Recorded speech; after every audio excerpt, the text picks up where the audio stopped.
Ingat sejarah sebentar, di pertengahan tahun 50-an, sekitar tahun 57, tahun 58, Partai Komunis Indonesia mengusulkan ke Pak Karno, presiden sewaktu itu, untuk menasionalisasi aset-aset milik Belanda, di mana aset tadi menjadi milik negara. Dan tidak heran ketika hal itu dijalankan, pejabatnya, perusahaan Belanda yang dinasionalisasikan tersebut adalah orang-orang komunis Indonesia. Inilah yang membuat Partai Komunis Indonesia, PKI, memiliki pendanaan sehingga di tahun 60-an awal kekuatan mereka meningkat. Satu hal yang mereka minta kemudian yaitu petani dipersenjatai sebagai angkatan kelima, di mana kalau hal itu disetujui maka PKI punya semua, punya dana, punya BUMN, dan petani dipersenjatai. Mirip Partai Komunis Cina. Sehingga satu hal yang belum PKI dapat, mengambil pemerintahan negara Indonesia dan mengubahnya menjadi negara komunis. Singkat cerita, CIA Operation.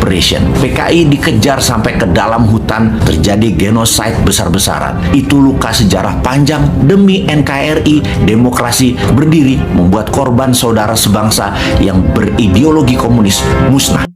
BUMN di Indonesia itu artinya negara berbisnis. Kita urai sedikit maksudnya. Negara atau nation yang merupakan payung terbesar dari sebuah bangsa atau beberapa bangsa dalam suatu wilayah geografi. Banyak bangsa atau banyak ras bisa berada dalam sebuah negara. Amerika misalnya adalah sebuah negara yang paling banyak bangsanya beragam tinggal di sana. Bukan suku lagi, bukan etnik, tapi bangsa atau ras. Bangsa atau ras seperti Caucasian, Negro, Oriental, dan lain sebagainya, di mana ada 5 ras besar seperti simbol 5 ring Olimpiade. Kemudian bangsa memecah lagi menjadi suku atau etnik. Panjang deh kalau kita membicarakan hal ini. Kita skip aja dulu ya. Tiongkok yang besar itu satu bangsa dengan etnik Han atau suku Han yang menguasai 91% populasi di Tiongkok. Sungguh, jadi agak gampang mengelola negara sebuah wilayah di mana bangsanya tersebut mayoritas satu suku. Sebagai catatan, suku Han merupakan suku terbesar di dunia. 19% dari penduduk dunia adalah suku Han dan 91% penduduk Tiongkok berasal dari suku ini. Setiap bangsa walaupun berbeda warna kulitnya, semua kita satu spesies humankind, yaitu Homo sapiens. Ada yang good, ada yang bad, ada yang baik, ada yang buruk. Jadi tidak bisa kita katakan ras tertentu baik, ras yang lainnya jelek. Kembali ke negara. Ketika sebuah penduduk di suatu wilayah membuat kesepakatan, membuat undang-undang dasar, membuat ADART deh kalau itu koperasi, memilih sistem bernegara, bisa presidensial, bisa parlementer, bisa monarki, lalu sistem pemerintahnya mengambil misalnya otoritarian, demokrasi, komunisme, sosialisme, apapun, silahkan. Selama isi satu negara tersebut setuju, maka negara itu berdiri dan menjalankan kehidupan bernegaranya. Di dalam bernegara ada Ipolek Sosbud Hankam, ideologi, politik, ekonomi, sosial, budaya, pertahanan, dan keamanan. Itu pun dipecah lagi di setiap bagian, punya sistem berbeda lagi di setiap negara satu dengan negara lainnya.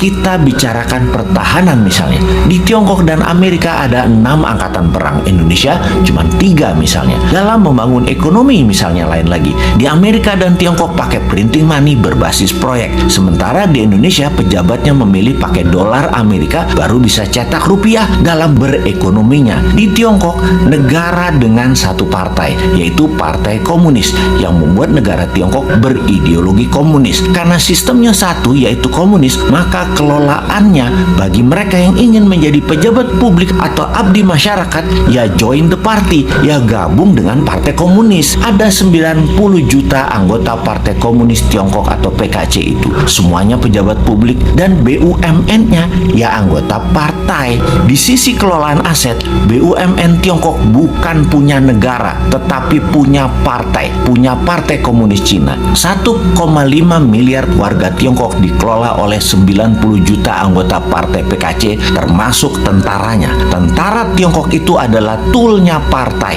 Di Amerika di sisi lain memiliki banyak partai politik, namun dalam 100 tahun belakangan hanya 2 partai besar, yaitu Partai Demokrat dan Partai Partai Republik. Partai Demokrat berciri heavy on government atau semua sektor pemerintahan yang atur. Di Partai Republik heavy on private, apa-apa swasta kalau Partai Republik berkuasa. Jadi di Amerika tidak ada BUMN. Negara tidak berbisnis di Amerika. Amerika tuh negara swasta. Demokrat menang, banyak proyek pemerintah yang digarap tetap swasta. Di zaman Republik berkuasa, program pemerintah kecil namun swasta yang garap semua proyeknya. Kalau Tiongkok, negara partai komunis. Kalau Amerika, negara swasta. Kita ke Indonesia sekarang, negara yang sejak reformasi masih mencari bentuk. Dulu sangat presidensial. Parlemen terkenal dengan perkataan setuju, manut pemerintah. Sekarang dalam 15 tahunan terakhir, parlemen DPR balas dendam, mengendalikan pemerintahan kebanyakan. Jadi bentuknya sekarang lebih ke arah parlementer. Partai politik dan politik menjadi di segala lini, membuat Indonesia menjadi negara politik. Mau kaya di Tiongkok, join partai komunis. Mau kaya di Amerika, di swasta, plus berbisnis dengan politikus. Mau kaya di Indonesia, berpolitik bersama partai politik, mainkan anggaran pemerintah dan kebijakan pemerintah. Gitu doang.